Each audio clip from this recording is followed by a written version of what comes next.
Good morning students. तो आज मैं आप लोगों को करवाऊंगा 10th चैप्टर का फिजिक्स का बहुत important topic, that is optics, light reflection and refraction. तो हमने लाइट स्टडी करना है। What is optics? ऑप्टिक्स क्या होती है? What is optics? तो ऑप्टिक्स क्या होती है? It is the study of light.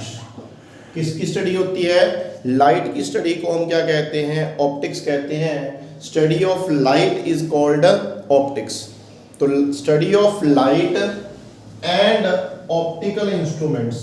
Optical instruments means instruments related with light, like microscope, like telescope, like human eye, they all are optical instrument। तो इनकी study को हम क्या कहते हैं? ऑप्टिक्स कहते हैं। तो what is optics? Optics is the study of light and optical instruments like microscope, telescope and human I. Light जो होती है बेसिकली हम इसको दो पार्ट्स के अंदर डिवाइड करते हैं। जो लाइट होती है यानी जो ऑप्टिक्स होती है, हम कह सकते हैं कि ऑप्टिक्स को हम दो पार्ट्स के अंदर स्टडी करते हैं, डिवाइड करते हैं। वन इज रे ऑप्टिक्स, एक होती है रे optics, and another is wave optics, और दूसरी कौन सी होती है? वेव ऑप्टिक्स होती है।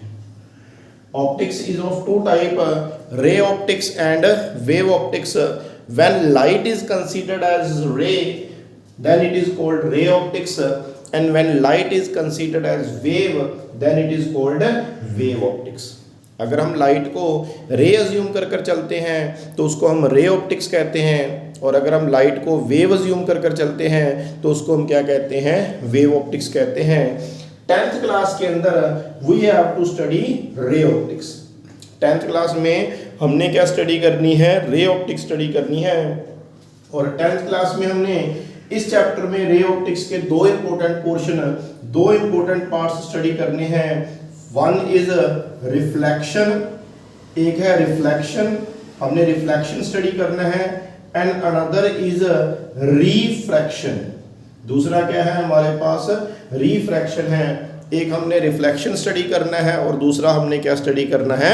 रिफ्रैक्शन स्टडी करना है। ठीक है। Now what is reflection? Reflection क्या होता है?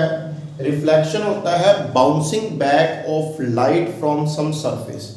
सरफेस के ऊपर लाइट पड़ी और वो बाउंस करके सेम मीडियम के अंदर आ जाती है, then it is called reflection. उसको हम क्या कहते हैं? रिफ्लेक्शन कहते हैं।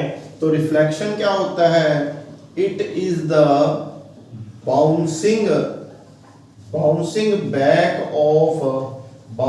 Back of light in the same medium. अगर सेम मीडियम में लाइट वापस आ जाती है बाउंस होकर, दैट इज कॉल्ड रिफ्लेक्शन।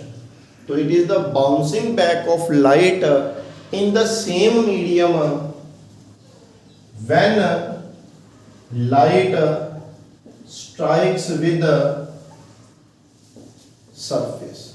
अगर सरफेस के ऊपर लाइट स्ट्राइक करती है और वो सेम मीडियम में ही बाउंस बैक हो जाती है, then it is called reflection. उसको हम क्या कहते हैं? रिफ्लेक्शन कहते हैं। क्लियर है यहाँ तक?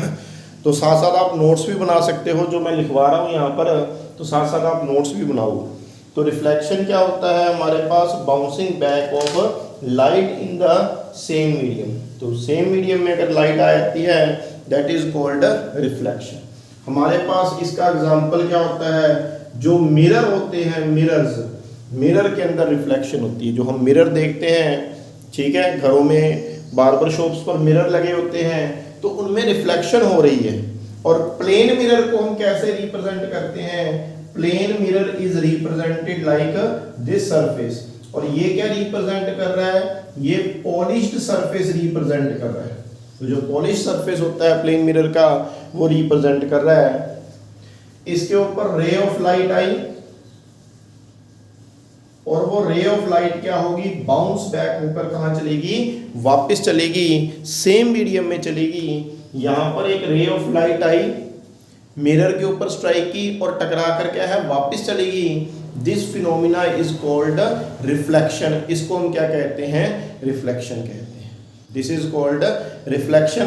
तो रिफ्लेक्शन कहाँ पर हो रही है, हमारे पास रिफ्लेक्शन का एग्जांपल क्या हो गया, मिरर हो गया, जो हमारे घरों में कॉमन यूज होते हैं, plane mirror, that is the example of reflection. जो ये रे ऑफ लाइट आ रही है, दैट रे of light is called incident ray. इसको हम क्या कहते हैं, इंसिडेंट रे कहते हैं। जो रे ऑफ लाइट आती है that is called incident ray. और जो रे ऑफ लाइट रिफ्लेक्ट होकर जा रही है, टकराकर वापस जा रही है, दैट रे of light is called reflected ray. इसको हम क्या कहते हैं, रिफ्लेक्टेड रे कहते हैं। तो one is incident ray, another is reflected ray. And perpendicular to the plane mirror, surface के ऊपर जो परपेंडिकुलर होता है, and perpendicular to plane mirror is called normal. उसको हम क्या कहते हैं, normal. Normal means perpendicular to the plane mirror. तो रिफ्लेक्शन होता है हमारे पास bouncing back of light in the same medium. जब रे ऑफ लाइट स्ट्राइक कर सेम मीडियम में वापस आ जाती है, this phenomena is called reflection. Next बहुत इंपॉर्टेंट चीज है, laws of reflection. Laws of reflection क्या होते हैं, what are the laws of reflection. तो लॉज ऑफ रिफ्लेक्शन क्या होते हैं, first law is that incident ray, reflected ray, incident ray, reflected ray and normal, तीनों चीजें, incident ray, reflected ray and normal, all lies on same plane. ये सभी एक ही प्लेन के अंदर होते हैं। They all lies in same plane. तो ये सभी प्लेन के एक ही प्लेन के अंदर होते हैं। मीनिंग क्या है इसका, हमारे पास ये इंसिडेंट रे है, ये नॉर्मल रिफ्लेक्टेड रे है, तो ये दोनों एक ही प्लेन में होंगे। ऐसा नहीं है कि ये रिफ्लेक्टेड रे ऐसे को ऊपर को है, या ऐसे को है, या ऐसे को है, या ऐसे को है। तो इनका प्लेन, तीनों का प्लेन क्या होगा, सेम होगा। एक इंसिडेंट रे होगी, एक रिफ्लेक्टेड रे है और एक नॉर्मल है। ये तीनों ही क्या होंगे, they all are in same plane. ऐसा नहीं है कि ये इधर को हो रहा है, ये इधर को हो रहा है, ये अलग अलग प्लेन में होंगे। नो, ये सभी क्या होंगे, they all lie in same plane. ये एक ही प्लेन के अंदर होंगे। तो इस पॉइंट का ये मीनिंग है कि they all lie in same plane. तो ये हमारे पास एक ही प्लेन के अंदर होते हैं। और सेकंड लॉ क्या होता है, second law is angle of reflection. Angle of reflection is equal, angle of reflection, angle of incidence, sorry, angle of reflection कह लो, चलो कोई नहीं, angle of reflection is equal to angle of incidence. Angle of incidence is equal to angle of reflection कह लो, या angle of reflection is equal to angle of incidence कह लो, both are same thing. Angle of incidence, angle of incidence is equal to angle of reflection, both are same thing. तो angle of incidence और angle of reflection क्या होते हैं, आपस में same होते हैं। ध्यान दो इधर, ये इंसिडेंट रे है और एंगल का नाम क्या है, angle of incidence. What is angle of incidence? Angle of incidence is the angle made between incident ray and normal. Incident ray और नॉर्मल के बीच में जो एंगल बनता है that is called angle of incidence. और नॉर्मल और reflected ray के बीच में जो एंगल बनता है that is called angle of reflection.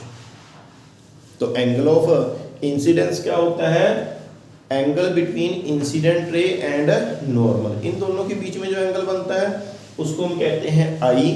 और नॉर्मल और रिफ्लेक्टेड रे के बीच में इन दोनों में जो एंगल बन रहा है दैट इज कॉल्ड आर। तो इसका मतलब ये लॉ क्या कहता है, second law, angle I must be equal to angle R. Angle I और एंगल आर आपस में हमारे पास क्या होंगे, इक्वल होंगे। यहाँ तक कोई दिक्कत है तो आपको पूछ सकते हैं। नेक्स्ट अब मैं आपसे एक क्वेश्चन पूछता हूँ जो एग्जाम में आ सकता है। तो ये हमारे पास क्वेश्चन है, find the angle of reflection in following. इनमें हमने एंगल ऑफ रिफ्लेक्शन बताना है। हमारे पास 3 पार्ट्स हैं A B C. First part में देखो ये एंगल 30 डिग्री दे रखा है, सेकंड पार्ट में ये वाला एंगल 50 डिग्री दे रखा है, और थर्ड पार्ट में ये वाला एंगल कितना दे रखा है, 90 डिग्री। और हमने अभी अभी स्टडी किया है कि I is always equal to R. I और आर हमेशा क्या होते हैं, इक्वल होते हैं। तो आंसर में देखते हैं क्या आएगा। ये फर्स्ट पार्ट है, मैंने आपको बताया था आई एंगल क्या होता है, I is the angle between incident ray and normal. इन दोनों के बीच में जो एंगल है, मींस यहाँ पर एंगल आई कितना दे रखा है, 30 डिग्री दे रखा है। अगर एंगल आई 30 है, इट मींस एंगल आर भी कितना होगा, 30 होगा। तो फर्स्ट पार्ट का आंसर क्या आ गया, 30। सेकेंड पार्ट में बच्चे मिस्टेक करते हैं, यहाँ एंगल देख लिया 50, तो आर भी कितना होगा, 50 होगा। लेकिन ध्यान से देखो, मैंने कहा आई एंगल क्या होता है हमारे पास, आई एंगल होता है इंसिडेंट रे और नॉर्मल के बीच में ये वाला angle, this is I angle. और नॉर्मल में और प्लेन सरफेस में टोटल एंगल 90 डिग्री होता है। तो ये टोटल एंगल 90 डिग्री है, ये इतना इतना 50 है, तो इट मींस आई एंगल कितना बन गया आपका, 40 डिग्री बन गया। आई एंगल कितना आ गया, 40। इट मींस आर की वैल्यू कितनी आएगी, 40 डिग्री आएगी। कितनी वैल्यू आएगी, 40। तो आई और आर इक्वल होते हैं। तो बहुत सारे बच्चे इसको 50 लिख देते हैं, तो ये नहीं है जो एंगल दे रखा है हमने वही लिख देना है। हमने क्या कॉन्सेप्ट यूज करना है कि आई क्या होता है, नॉर्मल और इंसिडेंट रे के बीच में एंगल है। यहां भी देखो, यहां आई इक्वल टू 90 नहीं होगा, तो आई क्या होगा हमारे पास, नॉर्मल भी यही है, इंसिडेंट रे भी यही है। तो इसके अंदर सी पार्ट में एंगल आई कितना आ गया, 0 आ गया। ये बहुत इंपॉर्टेंट क्वेश्चन है। यहाँ पर 90 नहीं है, आई 0 है, तो आर भी कितना होगा, 0 होगा। यहाँ तक कोई प्रॉब्लम है तो पूछ सकते हो, ठीक है। तो स्टूडेंट्स, आज हमने ऑप्टिक्स के बारे में स्टडी किया। व्हाट इज ऑप्टिक्स, तो ऑप्टिक्स क्या होती है इसके बारे में हमने स्टडी किया। Study of light is called optics. Ray optics होती है, वेव ऑप्टिक्स होती है। रे ऑप्टिक्स जब हम लाइट को रे मानकर चलते हैं, वेव ऑप्टिक्स जब हम लाइट को वेव मानकर चलते हैं। रे ऑप्टिक्स में हमने रिफ्लेक्शन और रिफ्रैक्शन करने हैं। मैंने आपको रिफ्लेक्शन की डेफिनेशन बताई, मैंने आपको लॉज ऑफ रिफ्लेक्शन बताया और एक क्वेश्चन करवाया, ठीक है। एक लास्ट में आप मेरे को ये बताओ, क्वेश्चन डिफाइन लाइट। अगर हमें कोई पूछ ले कि हम लाइट वाला चैप्टर पढ़ रहे हैं, तो व्हाट इज लाइट, लाइट क्या होता है, what is light, it is form of energy. ये एनर्जी की फॉर्म होती है, it is form of energy which produces in us sensation of, which produces in us sensation of sight। sight का meaning देखने की, यानी हमें कोई चीज दिखाई क्यों दे रही है, ड्यू टू लाइट। जब लाइट किसी चीज पर फॉल कर कर रिफ्लेक्ट होकर हमारी आईज तक आती है तो हमें वो ऑब्जेक्ट दिखाई देता है। जब लाइट किसी ऑब्जेक्ट पर, थिंग पर रिफ्लेक्ट कर कर वहां से आ रही है तो वो हमें ऑब्जेक्ट दिखाई दे रहा है। तो लाइट हमारे अंदर क्या प्रोड्यूस करती है, देखने की शक्ति प्रोड्यूस करती है। और लाइट है क्या, light is a form of energy, जो कि हमने पढ़ना है। इस चैप्टर के 2 पार्ट्स हैं, एक रिफ्लेक्शन एंड एक रिफ्रैक्शन। रिफ्लेक्शन के अंदर मैंने आपको डेफिनेशन और लॉज बता दिए। तो नेक्स्ट लेक्चर में हम पढ़ेंगे कि हमारे पास टाइप्स ऑफ मिरर क्या होते हैं और उनसे रिलेटेड इम्पोर्टेंट टर्म्स क्या होती हैं। तो आज फर्स्ट लेक्चर के लिए ही इतना ही। Thanks for watching.